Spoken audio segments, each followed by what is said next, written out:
নমস্কার বন্ধুরা, everyone needs Bangla health চ্যানেলে আপনাদের স্বাগত। আজকে একটা হেলথ রিলেটেড নতুন টপিক নিয়ে আলোচনা করব। সেটা হচ্ছে শীত পড়তে নাই পড়তেই হেঁচে হেঁচে কুল পাচ্ছেন না, ঘরোয়া টোটকায় হাঁচি থামাবেন কিভাবে। এমন অনেকেই আছেন যার একবার হাঁচি শুরু হলে আর থামতে চায় না। এমন সময় কি যে করতে হবে তা বোঝাই যায় না।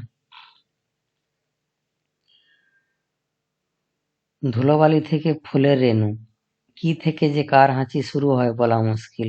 আসলে অবাঞ্ছিত কোনো বস্তু নাকের মধ্যে প্রবেশ করলে শরীর চেষ্টা করে তাকে বার করে দিতে।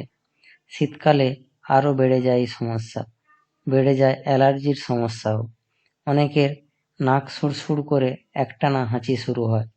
যার হাঁচি হচ্ছে তিনি তো বটেই, ত্রস্ত হয়ে পড়েন পরিজনেরাও। এমন সময় কি যে করতে হবে বোঝাই যায় না। রইলে এমন কিছু ঘরোয়া উপায়ের সন্ধান যা এই সমস্যায় কিছুটা আরাম দিতে পারে। ১. আলোর দিকে তাকাবেন না।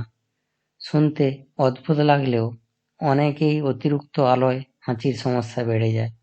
একে ফটিক স্নেজিং বলে। এই সমস্যা সাধারণত বংশগত হয়। ২. হাঁচি থামানোর ক্ষেত্রে খুব সহজেই কাজে লাগে মধু। হাঁচির ফাঁকে ১ চামচ মধু গলায় দিলে দ্রুত হাঁচি থেমে যেতে পারে। ৩ নম্বর হচ্ছে নাক চেপে ধরে রাখুন। আসলে নাসিকাগ্রহের ভেতরে দেওয়ালের অসুবিধার সৃষ্টি হলে অনেক সময় হাঁচি আসে। নাক চেপে ধরলে এই সুড়সুড়ি লাগার মতো অনুভূতি কমে যায়। তবে নাক চেপে ধরে রাখলে হাঁচি আসলে তবে নাক চেপে ধরে রাখতে গিয়ে হাঁচি আসলে তা রুখতে গেলে চোটও লাগতে পারে। ৪ হচ্ছে ইউক্যালিপটাস তেলের গন্ধ নাকে গেলে হাঁচি থেমে যেতে পারে।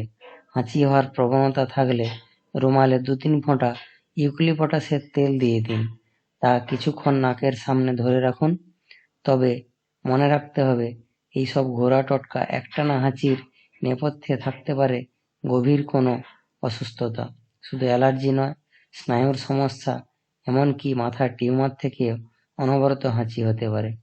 তাই কেন এমন হচ্ছে তা জানতে চিকিৎসকের পরামর্শ নেওয়া জরুরি। বন্ধুরা, ভিডিওটা এখন এই পর্যন্ত। ভালো লাগলে চ্যানেলটা সাবস্ক্রাইব করবেন। ধন্যবাদ।